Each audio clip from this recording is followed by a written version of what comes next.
తమిళనాడు, బెంగాల్లో ఓ అంకం ముగిసింది. అసెంబ్లీ ఎన్నికల్లో ఓటర్లు పోటెత్తారు. ఉదయం నుంచి రాత్రి వరకు క్యూలో నిల్చోవడంతో రికార్డులు బద్దలయ్యాయి.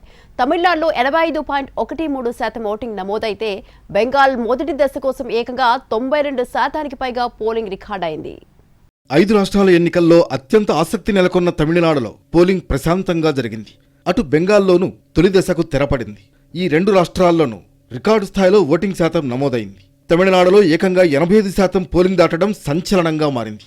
తమిళనాడులో 234 స్థానాలకు ఒకే విడతలో ఎన్నికలు జరిగాయి. 2021 కంటే దాదాపు 13% ఎక్కువ.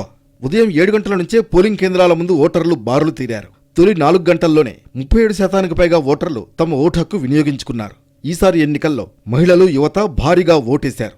తొలిసారి ఓటు హక్కు పొందిన వారిలో ఉత్సాహం కనిపించింది. గంట గంటకు పోలింగ్ శాతం పెరుగుతూనే ఉంది. చాలా మంది సినీ, రాజకీయ ప్రముఖులు కూడా క్యూలైన్లలో నిలబడి ఓటు హక్కు వినియోగించుకున్నారు. ఇక పశ్చిమ బెంగాల్ విషయానికొస్తే తొలి విడతలో 152 స్థానాలకు పోలింగ్ నిర్వహించారు. 92% పైగా పోలింగ్ రికార్డైంది. ఉదయం 7 గంటల నుంచి పోలింగ్ కేంద్రాలకు ఓటర్లు పోటెత్తారు. తొలి గంటల్లోనే పలువురు ప్రముఖులు పోలింగ్ కేంద్రాలకు వచ్చి తమ ఓటు హక్కును వినియోగించుకున్నారు. కొన్ని హింసాత్మక ఘటనలు మినహా ఫస్ట్ ఫేజ్ అంతా ప్రశాంతంగా జరిగింది. గతంతో పోలిస్తే ఈసారి పోలింగ్ శాతం పెరగడం ఏ పార్టీకి కలిసొస్తుందనేది చూడాలి. వాస్తవంగా ఈ 152 స్థానాల్లో 2021లో టీఎంసీ 93 చోట్ల విజయం సాధించగా బీజేపీ 59 చోట్ల మాత్రమే గెలవగలిగింది.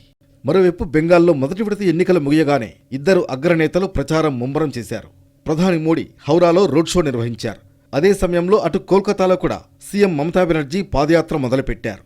ఇద్దరు తమ పార్టీ అభ్యర్థుల విజయం కోసం క్యాంపెయిన్ నిర్వహించారు. మొత్తంగా 2 రాష్ట్రాల్లో ఓటర్ల తీర్పు ఎలా ఉండబోతోంది, ఈసారి గద్దెనెక్కేదెవరు అన్నది ఆసక్తి రేపుతోంది.